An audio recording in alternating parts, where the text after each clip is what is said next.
जंगल में बहुत से पक्षी रहते थे। सबके अपने मजबूत घर थे, परंतु मीनू चिड़िया का तो मजबूत घर ही नहीं था। मीनू चिड़िया एक घोंसले में रहती थी। पक्षियों, तुम्हारे जंगल में गर्मी बहुत ज़्यादा पड़ गई है। हम बादल तुम्हारे जंगल में बारिश करने जल्द ही आएंगे।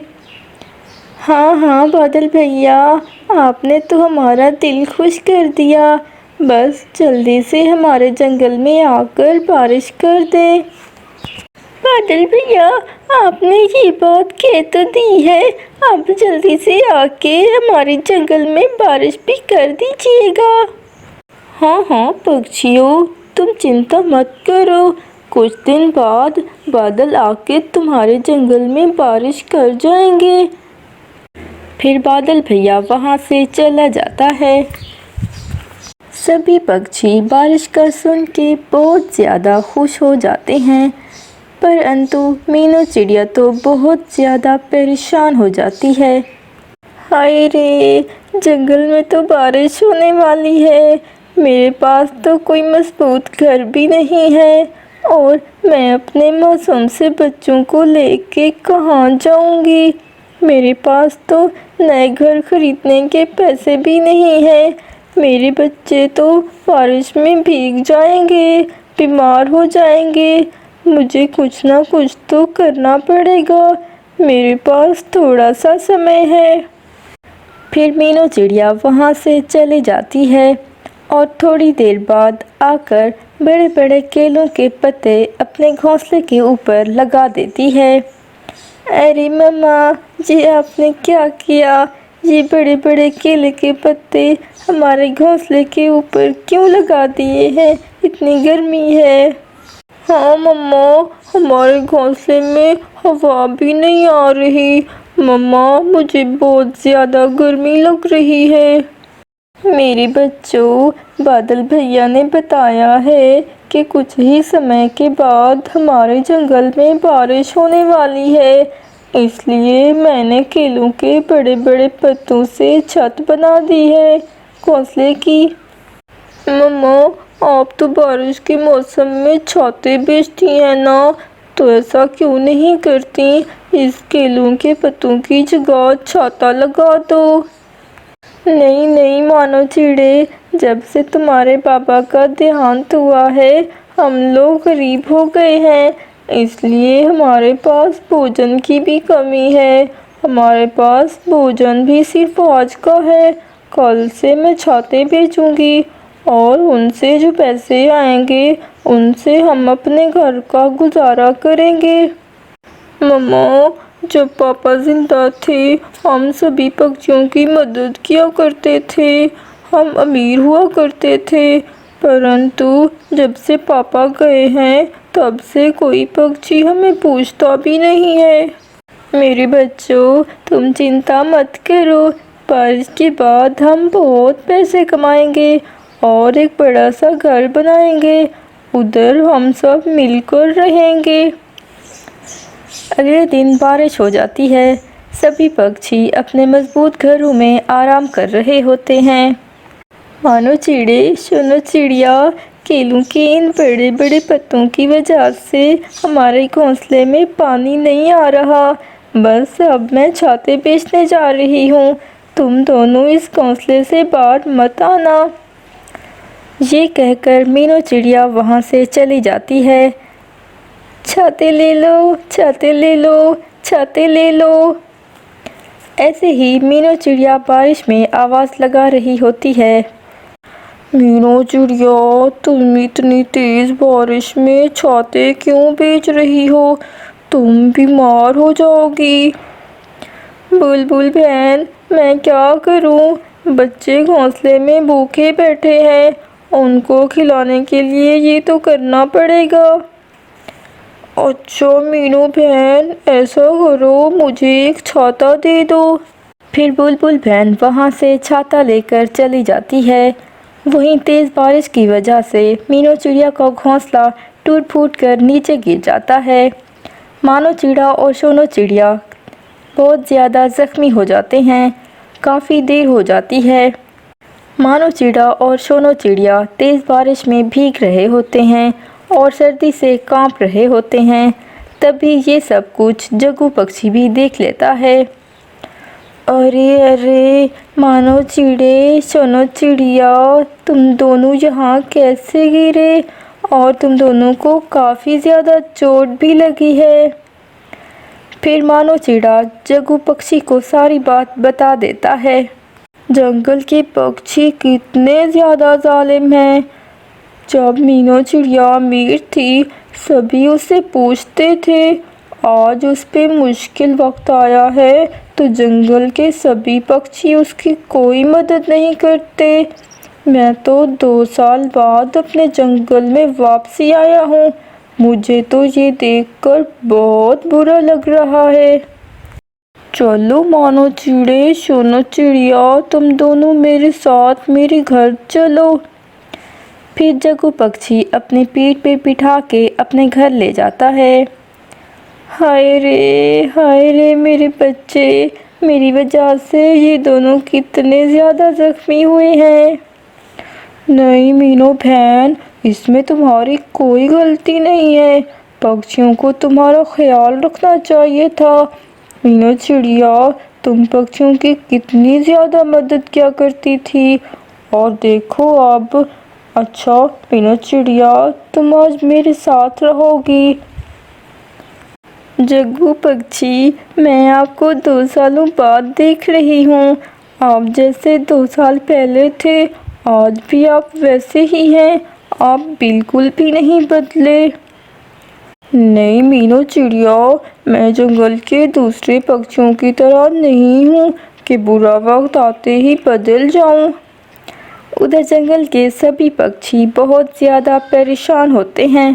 पक्षियों, आपको पता है मीनू चिड़िया इतनी तेज़ बारिश में छाते बेच रही है ताकि वो अपने बच्चों का पेट पाल सके। पक्षियों, एक वक्त था जब हमारे घर में खाने को कुछ नहीं होता था तो मीनू चिड़िया हमें आकर खाना दे जाती थी। अब उसका बुरे समय है तो हम पक्षियों ने उसकी मदद नहीं की। हाँ बुलबुल बहन, आप बिल्कुल ठीक कह रही हो।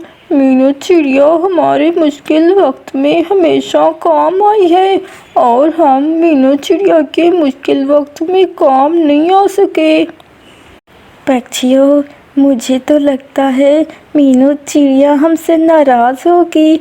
हमने उसके साथ इतना बुरा जो किया है। हाँ पक्षियों, नाराज़ तो होगी ना। हमने उसके साथ इतना बुरा जो किया है, हमें चाहिए कि हम उससे माफ़ी मांग लें। बस पक्षियों, हम ऐसा करते हैं कि हम मीनू चिड़िया के घर खरीद लेते हैं। उससे मीनू चिड़िया भी खुश हो जाएगी और हम माफ़ी भी मांग लेंगे। हाँ ठीक है कल्लू कौवे, कल सुबह हम एक मजबूत सा घर खरीद लेंगे और मीनू चिड़िया को तोहफे के तौर पर दे देंगे।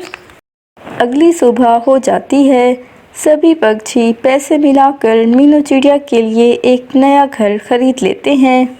चलो पक्षियों, अब मीनू चिड़िया के पास चलते हैं और उससे माफ़ी मांग लेते हैं। ये कहकर सभी पक्षी जग्गू पक्षी के घर चले जाते हैं। मीनू चिड़िया, हम सभी पक्षियों को माफ़ कर दो। हम अपने चक्कर में तुम्हारे सारे एहसानात भूल गए थे। तुमने हम सब पक्षियों के बुरे वक्त में हमारा साथ दिया है। मीनू चिड़िया, चलो हमारे साथ, हमें तुम्हें कुछ दिखाना है। चलो मीनू चिड़िया। पक्षियों, मुझे बहुत ज़्यादा खुशी हुई है कि तुम सभी पक्षियों को अपनी गलती का एहसास हो गया है। मैंने तुम सब पक्षियों को माफ़ किया। मीनू चिड़िया, हम ये सब पक्षी समझ गए हैं कि हमें अपने आसपास में देखना चाहिए कि कोई अड़ोस पड़ोस में परेशान तो नहीं है। हमें अपने दोस्तों की मदद करनी चाहिए। फिर मीनू चिड़िया सभी पक्षियों के साथ चली जाती है। मीनू चिड़िया, ये देखो, ये तुम्हारा नया घर। हम सभी पक्षियों ने मिलकर तुम्हारे लिए ये नया घर खरीदा है। नहीं नहीं पक्षियों, ये घर मैं नहीं ले सकती आपसे। नहीं नहीं मीनू चिड़िया, ये घर तुम्हारा ही है। तुमने हम सब पक्षियों की इतनी मदद की है, अब हमारा भी फर्ज है कि हम तुम्हें कुछ ना कुछ दें। पक्षियों, मैं बहुत ज़्यादा खुश हूँ। आप सबका बहुत बहुत शुक्रिया कि आप लोगों ने मेरे मुश्किल समय में मेरी मदद की है। इसी तरह मीनू चिड़िया की सारी परेशानी ख़त्म हो जाती है और मीनू चिड़िया आराम से अपने घर में रह रही होती है। ये कहानी एक बहुत ही बड़े और ख़ूबसूरत जंगल की है। इस जंगल में सभी प्रकार के पक्षी रहा करते थे। जंगल में नीलो चिड़िया का घोंसला था। नीलो चिड़िया ने अपने घोंसले में कुछ अंडे दिए होते हैं। वे सारा दिन अपने अंडों की हिफाजत करती ताकि कोई दुश्मन पक्षी उसके अंडों को उठा ना ले। उसके साथ ही कालू कौवे का घोंसला था। कालू कौवा अपनी पत्नी रानी कौवे के साथ रहा करता था। ये बहुत ही गरीब थे, लेकिन कालू कौवा बहुत ही ज़्यादा शातिर और चालाक भी था। एक दिन कालू कौवे की पत्नी उससे कहती है, अरे कालू कौवे, हमारा सारा अनाज ख़त्म हो गया है। इतनी महंगाई में और अनाज कहाँ से आएगा। एक तो तुम कोई काम भी नहीं करते, कोई काम ढूंढो वरना हम तो भूख से मर ही जाएंगे। अरे रानी कौवी, तुम परेशान क्यों होती हो? मैं हूँ ना, मैं ले आऊँगा अनाज, कहीं से भी ले आऊँगा। तुम इसकी चिंता ना किया करो। दूसरी तरफ नीलो चिड़िया सुबह सवेरे अनाज लेने के लिए जब बाहर जाती है तो कालू कौवा उसे जाते हुए देख लेता है। वे मन में सोचता है, आज तो कितना अच्छा समय है, लगता है भगवान ने मेरी सुन ली है। नीलो चिड़िया भी काम पे जा रही है और इसने अंडे भी दिए हुए हैं। क्यों ना मैं इसके अंडे उठा लूँ और किसी चील को बेच दूँ। इस तरह तो मैं बहुत अमीर हो जाऊँगा और रानी कौवी भी खुश हो जाएगी। वे कालू कौवा नीलो चिड़िया के घर जाता है और उसके अंडे चुरा लेता है। कालू कौवा वो अंडे चील के पास ले जाता है और उससे कहता है, अरे अरे चील, क्या तुम मुझसे ये अंडे खरीदोगी? मुझे अपनी पत्नी के लिए अनाज लेके जाना है। हाँ हाँ कालू कौवे, क्यों नहीं, मुझे भी अंडों की बहुत ज़्यादा ज़रूरत थी। तुम मुझसे पैसे लो और जाओ यहाँ से, ऐसा ना हो कोई देख ले। फिर वे कालू कौवा वहाँ से चला जाता है। रास्ते में अनाज की दुकान आती है। अरे क्यों ना मैं रानी कौवी के लिए बर्गर लेता चलूँ। रानी कौवी को बर्गर बहुत ही ज़्यादा पसंद है। वे कालू कौवा बर्गर लेकर सीधा घर की तरफ चला जाता है। घर आकर वो रानी कौवी से कहता है, देखो रानी, मैं तुम्हारे लिए क्या लाया हूँ। तुम रोज़ कहती थी ना कि मैं तुम्हारे लिए कुछ नहीं लाता। देखो मैं तुम्हारे लिए बर्गर लाया हूँ, तुम इसे खाओ। कालू कौवे, तुम कितने अच्छे हो, मैं ऐसे ही तुमसे लड़ती रहती हूँ। अच्छा ये तो बताओ, तुम ये लाए कहाँ से हो? तुम्हारे पास तो पैसे नहीं थे, फिर ये कैसे ले आए हो? अरे रानी कौवी, मैं मज़दूरी करके तुम्हारे लिए ये अनाज लाया हूँ। तुम मुझे रोज़ ताने देती थी ना, मुझसे बर्दाश्त नहीं होता था, इसलिए मैं तुम्हारे लिए तुम्हारा मनपसंद बर्गर लाया हूँ। दूसरी तरफ नीलो चिड़िया जब घर वापस आती है तो वे देखकर हैरान हो जाती है कि उसके अंडे तो गायब हैं।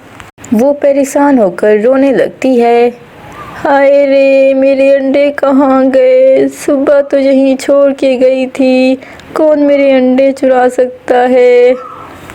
जब कालू कौवा नीलो चिड़िया के घर अंडे चुरा के आ रहा था तो बाहर नीलो चिड़िया की दोस्त बंटी चिड़िया ये सब देख रही होती है। शाम को जब नीलो चिड़िया घर आती है तो वे नीलो चिड़िया भी आ जाती है और नीलो चिड़िया को परेशान देखकर कहती है, नीलू बहन, तुम्हें क्या हो गया है? तुम क्यों परेशान हो?